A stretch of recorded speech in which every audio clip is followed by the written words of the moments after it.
Yeah. Hi friends. So my name is Rajendra Prasad. I deal with English grammar, right ma? So నేను various competitive exams కు నేను English grammar teach చేస్తాను, right? So which covers SI, Constable, right ma? TSC, DET and the banking level exams కూడా నేను teach చేస్తాను. So I have 13 years of experience, right ma? So నేను గత 13 సంవత్సరాలుగా ఇక్కడ ఏపీ అండ్ తెలంగాణలో టీచ్ చేస్తున్నాను, రైట్ మా.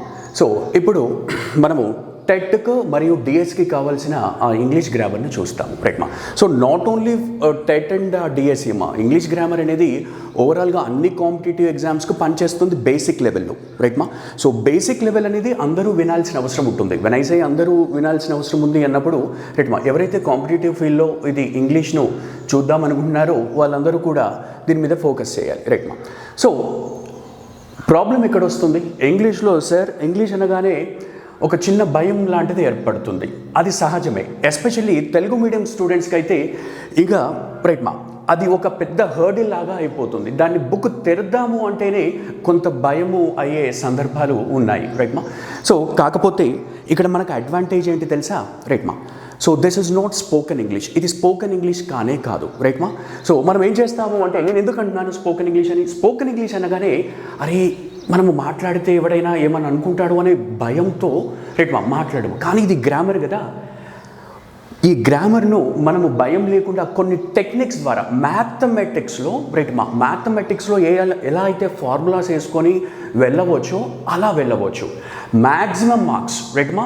సో మ్యాక్సిమం మార్క్స్ ఈ ఇంగ్లీష్ గ్రామర్లో మనము సాధించుకోవచ్చు. నేను మళ్ళీ చెప్తున్నాను చూడండి, రైట్ మా. స్పోకెన్ ఇంగ్లీష్కు రిటర్న్ ఇంగ్లీష్కి చాలా తేడా ఉంటుంది, రైట్.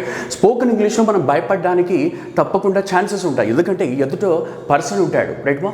సో వాళ్ళు అరే మనం మాట్లాడితే ఏం తప్పులు తీస్తారో, రైట్ మా. సో అక్కడ ఈ భయాలన్నీ ఉంటాయి. కానీ ఈ గ్రామర్లో ఎటువంటి భయము లేకుండా మనము తప్పకుండా రైట్ మా ఆ బేసిక్ లెవెల్లో 100% 100 మార్క్స్ సాధించే ప్రయత్నం మనం చేయొచ్చు, రైట్.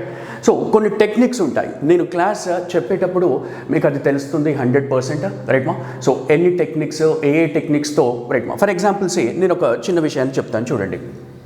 ఎప్పుడైనా గుర్తుపెట్టుకోవాల్సిన అవసరం ఏంటి అంటే మా TO2, రైట్. ఒక చిన్న అంటే ఏమాత్రము పరిజ్ఞానము లేని వాళ్ళు, రైట్ మా. అంటే ఇంగ్లీష్లో వెరీ జీరో లెవెల్లో ఉన్నాం సార్, రైట్.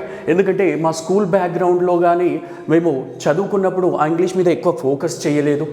మరి మాకు తప్పకుండా ఇంగ్లీష్ మీద కొంత రైట్ మా దాని మీద అంత అవగాహన లేదు సార్ అన్న వాళ్ళు కూడా ఇంగ్లీష్ గ్రామర్ను బై తెచ్చుకున్న వాళ్ళు ఎంతోమంది ఉన్నారు, రైట్ మా.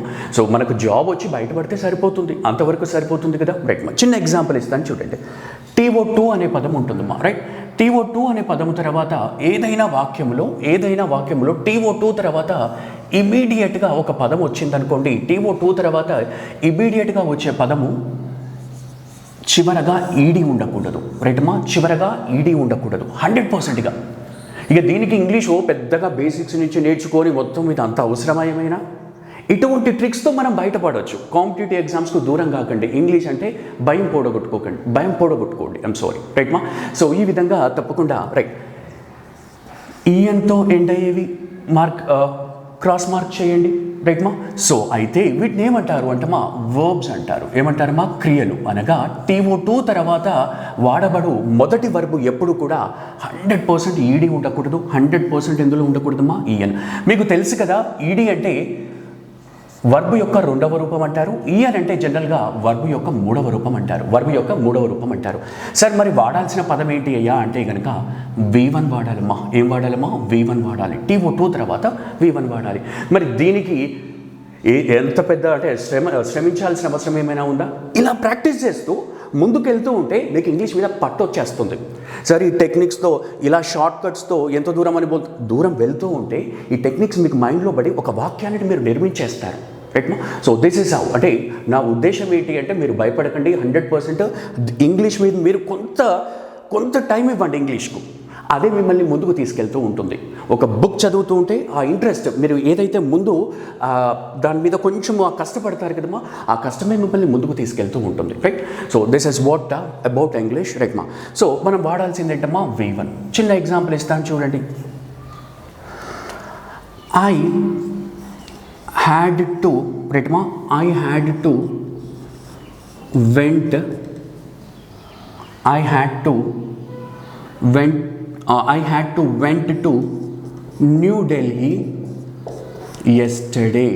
రైట్ మా సింపుల్ ఎగ్జాంపుల్ కదా, పెద్దగా రైట్ సింపుల్ ఎగ్జాంపుల్ ఇచ్చాను. I had to went to new Delhi yesterday. Right, అయితే దీంట్లో ఏమంటాడు అంటే రైట్ మా ఈ విధంగా సెంటెన్స్ను విడగొడతాడు. రైట్, ఈ విధంగా సెంటెన్స్ను విడగొడతాడు. రైట్, ఇది మొదటి భాగము, ఇది రెండవ భాగము, ఇది మూడవ భాగము, నాలుగవ భాగము, ఐదవ భాగము నో ఎర్రర్ అంటాడు. మరి ఈ మోడల్లో క్వశ్చన్ ఏంటి అంటే రైట్ మా ఏ భాగంలో తప్పైతే ఉంటుందో ఆ భాగాన్ని మీరు రైట్ ఆన్సర్గా టిక్ చేయాలి. అనగా A1 అంటాడు, B2 అంటాడు, C5 of course no error. Right మా నో ఎర్రర్ అంటే ఏమంటాడు అంటే ఇది one of the important models అమ్మా. రీసెంట్గా ఈ బ్యాంకింగ్ మోడల్లోనే, ఈ SSC CGL మోడల్లోనే ఈ క్వశ్చన్స్ అడుగుతూ ఉన్నాడు. ఏంటి అంటే the given sentence is divided into parts. The given sentence is divided into parts. The part which has error, the part which has grammatical error is your right answer. If you think there is no error in this sentence, your right answer should be what? No error. ఈ sentence బాగానే ఉంది, 100% grammatical error ఏమీ లేదు అంటే no error అవుతుంది. Right మా so దీన్ని మాతృభాషలో నుంచి నేను అండర్స్టాండ్ చేసుకుంటే ఎర్రర్ నేను తీయగలుగుతానా? రైట్ మా దాంట్లో ఉన్న మిస్టేక్ను పసిగట్టగలుగుతానా? మాతృభాషలో నుంచి నేను చేయగలిగితే ఒకసారి చూడండి. ఎస్టర్డే అంటే ఏంటమ్మా? నిన్న అన్నాడు. నేను నిన్న న్యూ ఢిల్లీకి వెళ్ళాల్సి వచ్చింది. అరే వెళ్ళాల్సి వచ్చింది కాబట్టి ఎస్టర్డే ఉంది కదా, వెంటే అంటారు కదా. మరి వెంటే అంటారు కదా. ఇప్పుడు ఎస్టర్డే అంటే ఏంటమ్మా? నిన్న అని అంటాము. నిన్న అంటే జరిగిపోయింది కాబట్టి వెళ్ళాను అని అంటాం కదా, వెంట కరెక్టే కదా.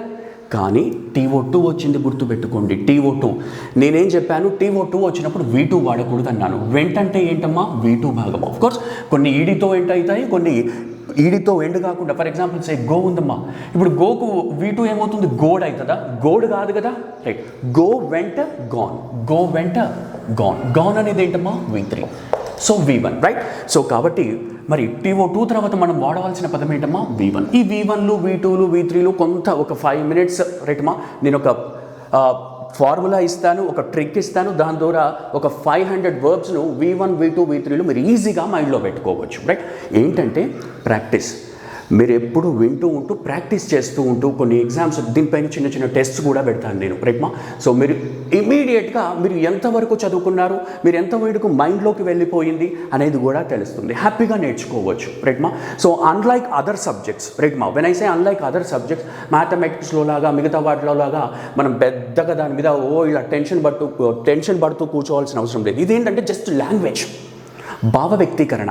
ఆ వాక్యం ఏం చెప్తున్నాడో చెప్పినట్టే ఉందా, ఈ విధంగా మీరు అనుకుంటే కనుక తప్పకుండా హెల్ప్ దొరుకుతుంది. రైట్మా సో ఏంటమ్మా? వెంటకు మొదటి రూపం ఏమవుతుంది? Go. So I had to go to new Delhi yesterday. ఈ వాక్యం ద్వారా నేనేం చెప్పబోతున్నానంటే మదర్ టంగ్లో నుంచి మన మాతృభాషలో నుంచి లిటరల్గా ట్రాన్స్లేట్ చేసుకున్నా అంటే కాదు.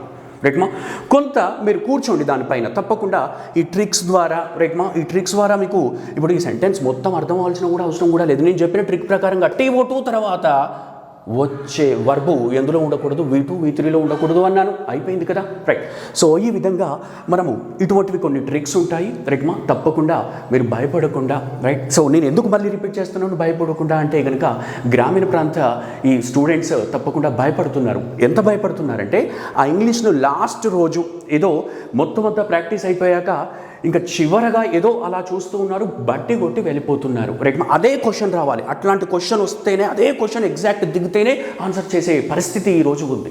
సో అదేమీ లేదమ్మా, తప్పకుండా నేను చెప్తున్నాను కదా, యూ కెన్ ట్రస్ట్ మీ. రైట్మా నన్ను బిలీవ్ చేయొచ్చు. బికాస్ రైట్మా నా ఎక్స్పీరియన్స్ అదే చెప్తుంది. ఎందుకంటే నెంబర్ ఆఫ్ స్టూడెంట్స్ని చూసి ఉంటాను కదా. రైట్, సో కాబట్టి తప్పకుండా మీరు కనుక ఈ ఫోకస్ చేస్తే రైట్మా తప్పకుండా మీకు హెల్ప్ దొరుకుతుంది. రైట్, కొన్ని ట్రిక్స్ ద్వారా లేదా కాన్సెప్ట్ ఓరియంటేషన్లో కూడా మనం వెళ్ళడానికి ప్రయత్నించవచ్చు. రైట్మా ఎస్.